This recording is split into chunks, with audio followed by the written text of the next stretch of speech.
మేడ్చల్ మండల పరిధిలోని ప్రైవేట్ పాఠశాలలో 10th విద్యార్థులకు ఓరియంటేషన్ కార్యక్రమం నిర్వహించారు. ఈ కార్యక్రమంలో ముఖ్య అతిథిగా సిబిఐ మాజీ జాయింట్ డైరెక్టర్ వివి లక్ష్మీనారాయణ పాల్గొన్నారు.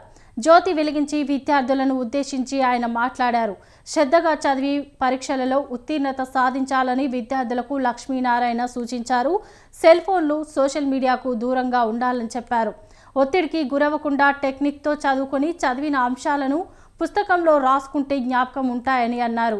గంట సేపు చదివితే 5 నిమిషాలు ప్రశాంతంగా కూర్చొని బ్రెయిన్ యాక్టివేట్ చేసుకోవాలని తెలిపారు. ప్రైవేట్ పాఠశాలల అసోసియేషన్ సభ్యులు లక్ష్మీనారాయణను శాల్వాతో సత్కరించారు.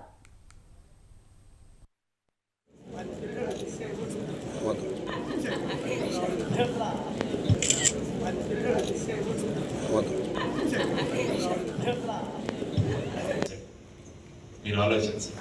ఇప్పుడు కనుక మీరు కష్టపడితే జీవితాంతం హ్యాపీగా ఉండగలరు. ఇప్పుడు హ్యాపీగా ఉండాలనుకొని స్టడీస్ మీద కాన్సన్ట్రేట్ చేయకుండా ఇలా చేసుకుంటే ఏమవుతుందంటే your life will be miserable. కాబట్టి మీరే ఆలోచించుకోండి. ముఖ్యంగా పిల్లలకి చెప్తున్నాను, ఈ మధ్య ఏంటంటే సిటీస్లో